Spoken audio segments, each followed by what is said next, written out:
imaginez que nous-mêmes, en exil, journalistes, qui n'ont fait que défendre les valeurs démocratiques, les valeurs universelles au Burundi. Aujourd'hui, nous sommes exilés et condamnés à perpétuité pour, entre guillemets, tentative de coup d'État. Nous n'avons jamais fait partie de ces forces de sécurité ou de défense. Nous n'avons jamais eu même des relations quelconques pour vraiment être au moins associés dans ce genre d'actes, dans ce genre d'infractions. Donc, c'est cela pour dire quoi? Au Burundi, le régime, nous l'avons constaté depuis des années. Chaque fois qu'on arrête un journaliste, on ne le poursuit même pas pour des infractions tout au moins proches de son métier. Florian Irangabier, elle est poursuivie pour avant qu'on requalifie l'infraction. Elle était poursuivie pour atteinte à l'intégrité territoriale du Burundi. Comme si c'est quelqu'un qui avait amené des mercenaires pour envahir les frontières nationales, pour attaquer le Burundi. Après, ils l'ont poursuivi. Ils ont aussi mentionné des infractions comme atteinte à la sécurité intérieure de l'État. Euh, tout ça, c'est des fabrications. Au fait, aujourd'hui, on n'a plus même la... C'est vrai qu'au Burundi, il n'y a plus la justice, mais on n'a même plus de juges capables d'imaginer quel genre d'infraction ils peuvent au moins fabriquer. Parce que là, on est devant une situation de fabrication d'infractions.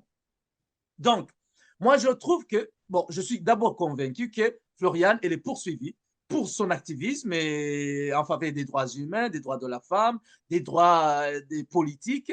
Elle est poursuivie pour sa liberté d'expression.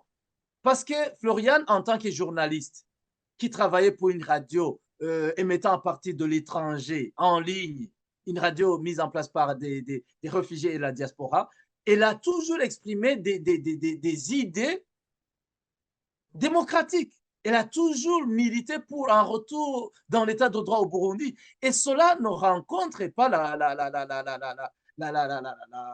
la compréhension des autorités burundaises.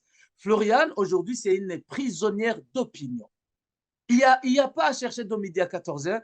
Floriane, elle est victime de ses pensées politiques, de son attachement aux valeurs humaines, aux valeurs universelles. Voilà, c'est ça. Donc, parce que vous l'avez probablement aussi suivi, depuis qu'elle est arrêtée, elle a été collée des infractions aussi graves, mais dans les questions, durant l'interrogatoire, quand elle est devant les magistrats, on lui pose des questions par rapport, par exemple, à ce qu'elle a dit. On lui pose des questions par rapport à des photos qui ont été véhiculées sur les réseaux sociaux, des photos où elle a été vue aux côtés de l'ancien président burundais Pierre Buyoya, de l'actuel président rwandais, des photos qui ont circulé comme ça. Vous comprenez que les infractions qu'on lui reproche n'ont rien à voir avec les questions auxquelles elle répond devant les juges. Donc voilà, c'est pour moi une autre prisonnière d'opinion, une autre journaliste en prison, détenue parce que justement, le régime déteste les journalistes.